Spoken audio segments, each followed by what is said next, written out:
share an AI tool that I've used in the classroom this year. It's called EdCafe. EdCafe is an AI tool for teachers that makes planning so much faster. In this video today, I'm going to show you exactly how I've used it in my own classroom and how it's really helped me to get immediate feedback and data on my students. When I'm planning a reading activity, this is where I start. I click Create New, select Reading Activity, and then choose how I want to build it. I can generate a passage from a topic, use my own text, pull from a web page, or upload a file. For this example, I'm uploading a reading passage I already have. Then I'm going to click Generate Activity. Once the activity is generated, everything is in one place. I have the reading passage, vocabulary, and even a built-in read aloud option for students.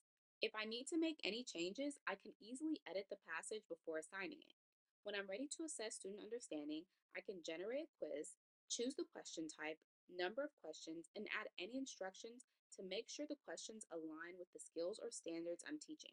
Within seconds, EdCafe creates a quiz along with answer explanations. Because everything is editable, nothing is locked in. I can always tweak it to fit exactly what my students need, and that saves me so much time. When everything looks the way I want it, I save the activity and it's ready to assign. Sharing it with students is really easy. It automatically generates a QR code for students to scan. I could also share a direct link, post it to Google Classroom, or even embed it on a website. It gives me several options depending on how I want my students to access it. As students complete the activity, I can view their results in real time. I can see class averages, submission times, how long it took them to complete the assignment, and overall performance as responses come in.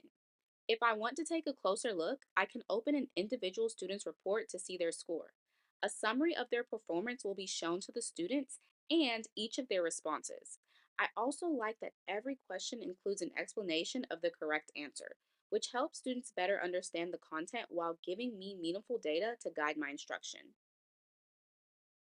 If you're interested in seeing more ways to use AI tools in the classroom, let me know in the comments what types of tools and features you would like to see next. Thanks for watching.